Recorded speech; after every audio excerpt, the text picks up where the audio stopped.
Hey guys, hope everybody's doing okay. It's Mr. Krowski. What we're going to do today is take a look at something called covalent bonding and enthalpy of reaction. So some of this in the beginning will be a slight review, but enthalpy of reaction is new for us. We haven't seen that before. That's an extension of covalent bonding in the AP curriculum that we take a look at. So let's get started, and we're going to review some stuff at first here really quick. So properties of ionic compounds, we'll actually end up going through this more in the next unit as well, but we'll just touch on it here to review. Ionic compounds, if you remember, they're a big clump of oppositely charged particles. They don't consist of molecules. We call them formula units, technically, ionic compounds. Molecules we really consider, those are covalently bonded things. High melting point, I think of the most very common ionic compound is table salt, and table salt has a high melting point. Table salt dissolves in water, so therefore ionic compounds dissolve in water. Just an easy way to remember that. And aqueous solutions conduct electricity because they create, you have electrolytes in solution when that occurs. So electrolytes, you have some positive and negative charges in there, so that helps the flow of electricity, and it helps the solution itself conduct electricity. They're also very brittle, and here's a great animation of that. So you have an ionic compound, and you have all these positives and negatives, basically alternating, right? Because opposites attract. And you can see the setup here. As soon as you strike that with a hammer or whatever, you hit that, you shift those atoms a little bit. Look what happens. You end up with like charges being next to each other. So you have positives lining up, two negatives lining up right here, okay? And then that happens down the line, right? So you have those like charges repelling and pushing them away. So that's part of the reason why ionic compounds are so brittle. So we'll talk more about some of these later on. But we did, previously we looked at the Bohr-Haber process, and that was really focusing on the formation of ionic compounds. Or we looked at that energy change that occurred throughout that. We're going to do something like that today, but it's going to look different because covalent compounds are put together differently, right? You don't really have bonds in an ionic compound. You have, opposites attract. You have that force of attraction. That's really what you have there. But here in covalent compounds, we actually have bonds themselves. So made of molecules, these are basically the opposite of ionic. Low melting point. Our solubility rule, like dissolves like. We're going to get away from saying this. It's just a good way to remember what dissolves and what doesn't. But when we explain solubility next unit, we will never say this ever again. Okay, we'll talk about forces of attraction instead of just like dissolves like. That's not a valid explanation in AP Chem in the course. Okay, bond length is what we're going to look at next, because in covalent compounds they're held together with a chemical bond, single, double, triple bonds, right? So how do we measure bond length exactly? Bond length is simply the distance between two nuclei of bonded atoms. So here's an iodine molecule, and you can find the nucleus here, find the distance between those, and you end up with some value, probably in picometers or some very small unit of length, obviously. Larger atoms will have a longer bond length, so that's important, and that's kind of common sense, right? If I have some halogens here, some different molecules that are created, F2, Br2, Cl2, and I2. If you look at the periodic table, fluorine is in, the valence electrons are in level 2. And then iodine, it's pretty big, right? Iodine's valence electrons are in level 5. So it makes sense that fluorine's molecule has a bond length of 143 picometers, and iodine has a 266 picometer bond length, okay? And that's just from looking at the periodic table. You can easily figure that out. You never have to know these numbers, but you should be able to figure out which molecule on the screen, if I gave you them without the pictures, which one has the greatest bond length. Okay, so it has to do with the valence levels that are, with those atoms. So fluorine is valence, like I said, level 2. Chlorine's valence is level 3. It's a little bit bigger. Bromine is level 4, and iodine's level 5, so they get bigger as you go.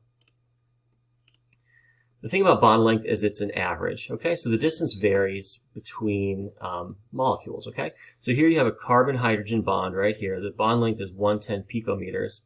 This is a resonance form of benzene here. You have like a double bond and then a single bond, okay? So double bond here, single bond here. You have 110 bond length for that HC bond. Over here, you still have a hydrogen-carbon bond, but the bond length is 108 picometers. If you look at the neighboring carbon, you just have a double bond to another carbon. It's different from this chain over here, right? Here you had carbon connected to two carbons. Here you have carbon bonded to another carbon, and then to a hydrogen. So the shape is different. I mean, the bond length is pretty close, right? But it's going to vary slightly depending on what the neighboring atoms are, all right? So don't get hung up on that. It's just an average distance between two nuclei.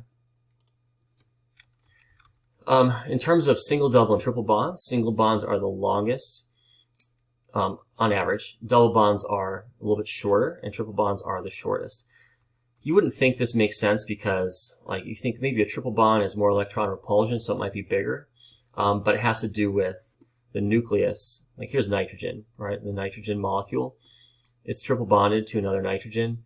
The nucleus of this nitrogen on the left and the nucleus of this nitrogen on the right kind of pull in on these electrons more because opposites attract, you know, right? So it kind of shortens this up a little bit. So that's how you want to think about that. Anyway, single bonds are the longest, double bonds, and then triple are the shortest. And you have some bond lengths here on the screen to show that. Okay, so we should definitely know that trend. Here's a chart. You can see carbon-carbon, single, double, triple bond. You can see the bond length decreasing. Same thing with the carbon-nitrogen bond, right? Single is the longest, then a little bit shorter for the double, and then even shorter for the triple. So as the number of bonds between two atoms increases, the bond length decreases. So it's an inverse relationship there, and similar to what we talked about on the previous slide. Okay, so how does this tie into what we're doing today? Chemists measure the strength of covalent bonds. Like, how do we know what bond is stronger or weaker? They measure that by figuring out how much energy is needed to break it. Okay, so here's our term here. Bond enthalpy, bond energy basically, is a measure of how much energy is needed to break a bond between two atoms when they are combined. So let's make a prediction here. What would have a higher bond enthalpy? Hydrogen-fluorine bond or hydrogen-chlorine bond? So you have HF and you have HCl.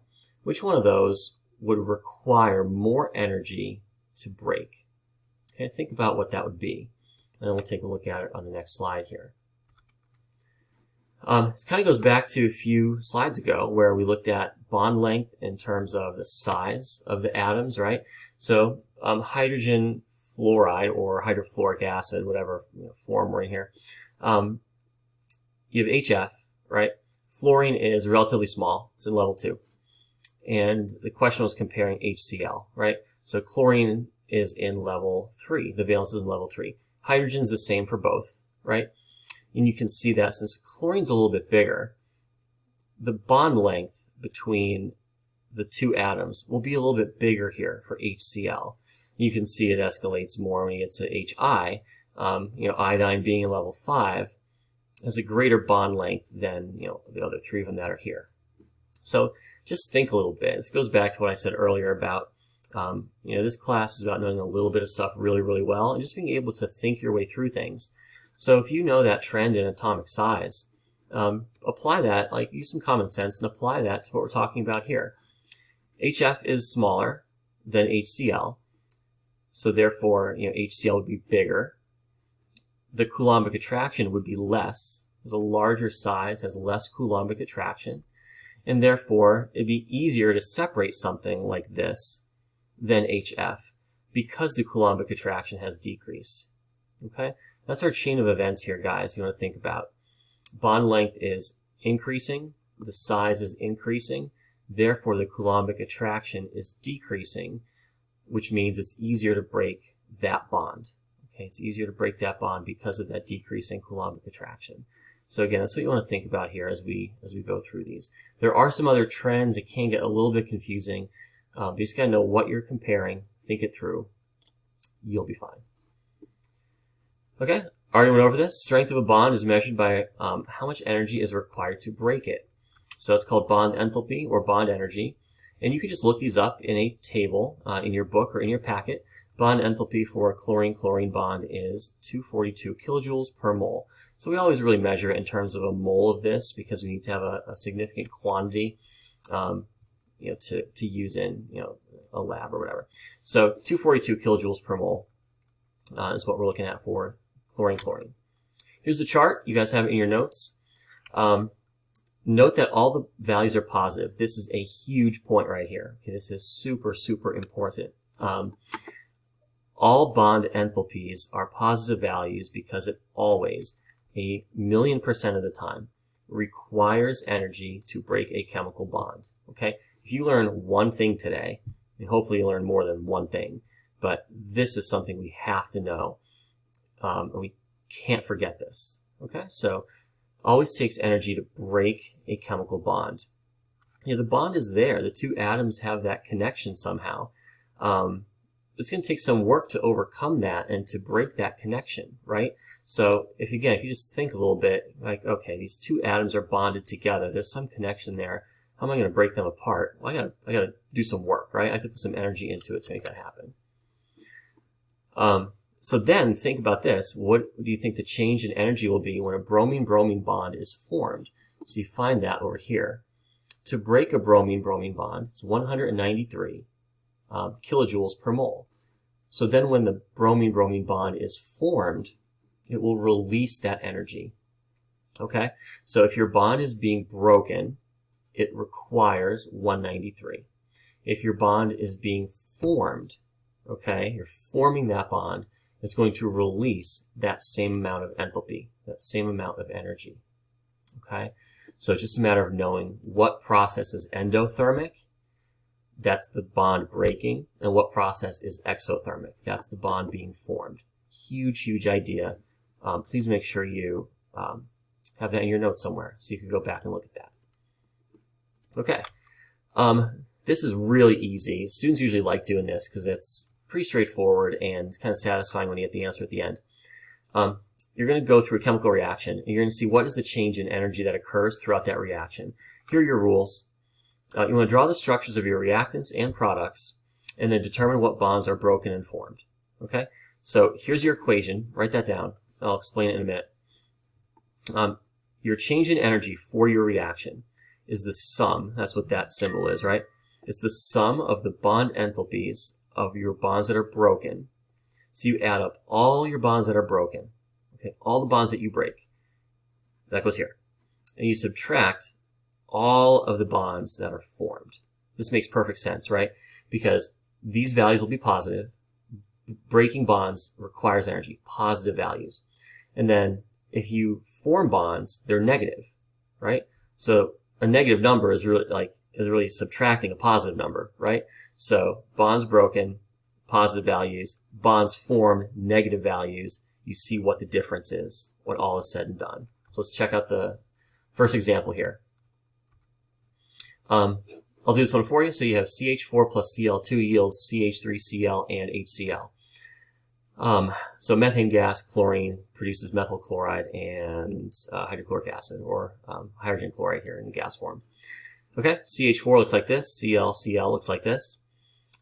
Please be aware of proper Lewis structures. We didn't quite review that yet, but we'll get to that. And here are your products. So this is one way to do it. So you look at your reactants over here, products over here, and figure out what bonds am I breaking, what bonds am I forming. So if you look at the structure here to the left, we have 4 H's around carbon, and over here we have 3 H's around a chlorine, or 3 H's around our carbon plus a chlorine. Okay, so we want to break one hydrogen-carbon bond right here.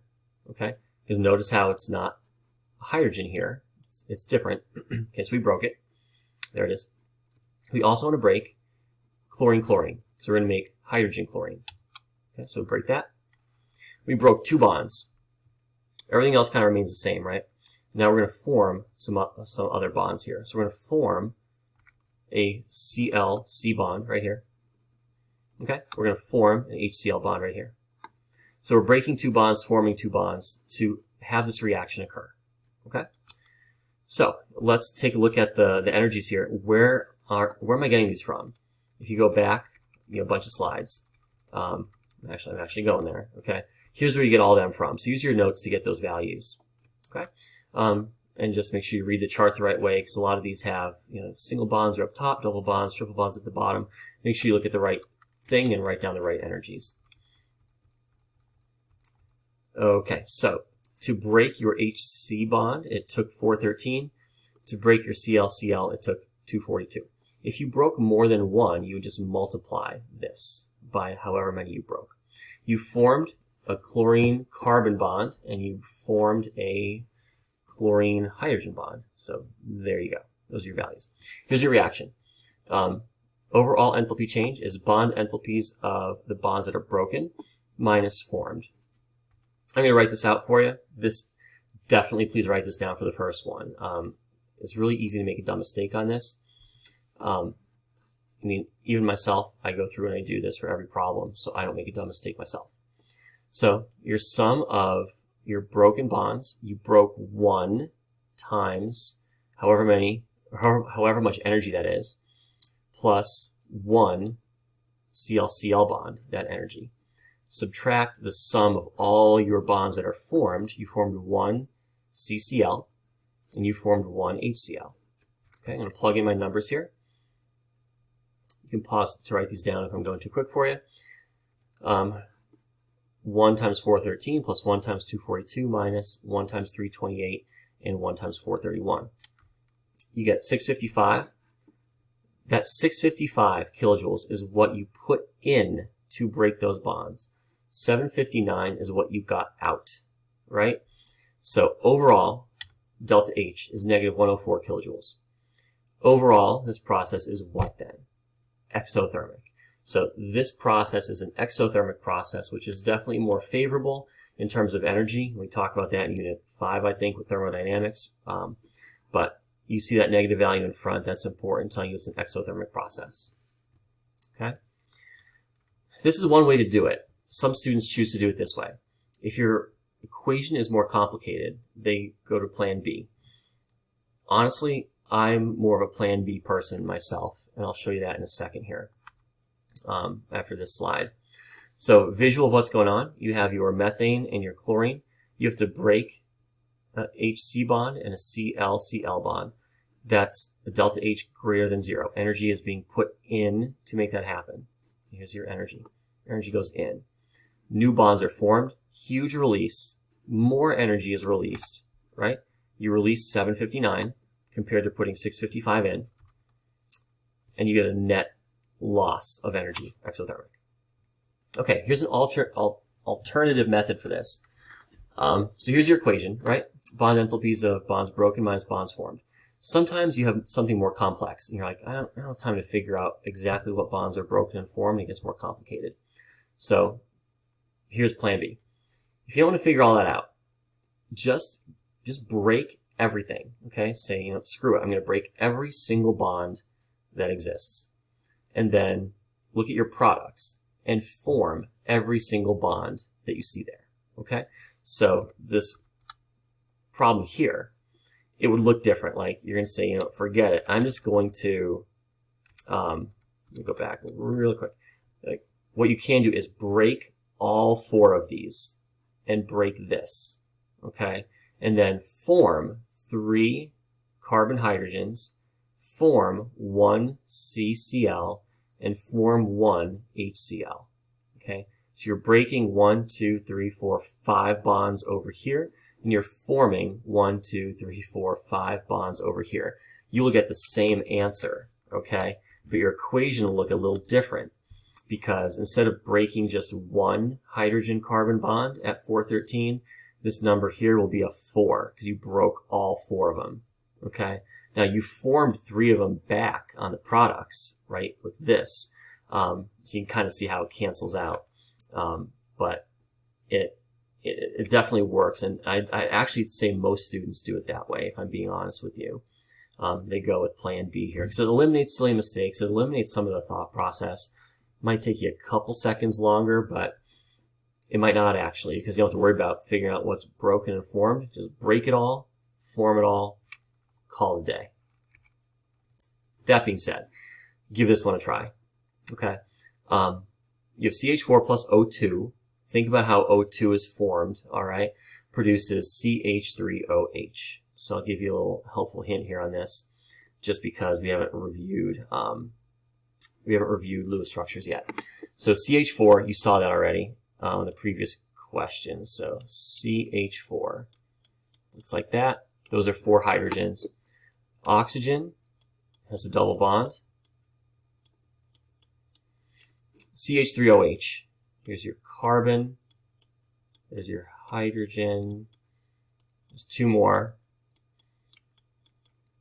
This is a little sloppy, sorry. There's your oxygen, and there is your hydrogen. If I'm being OCD here, you need to have your proper octets. They don't come into play, though, right now, because you just care about what bonds you have. Okay, so you have CH4, O2, the double bond creates CH3OH, and there is your formula or structure for that. All right, give it a try. So either break all these and form all these, or figure out what exactly do I need to break over here, what exactly am I forming over here, and do it that way. Check out what your answer is. We could talk about it in class or go over it. We'll do some more practice a little bit later, but this is usually pretty straightforward and simple. So hopefully you guys understood this, and give this one a try, pop your answer in, and we'll talk about it later. All right, thanks guys.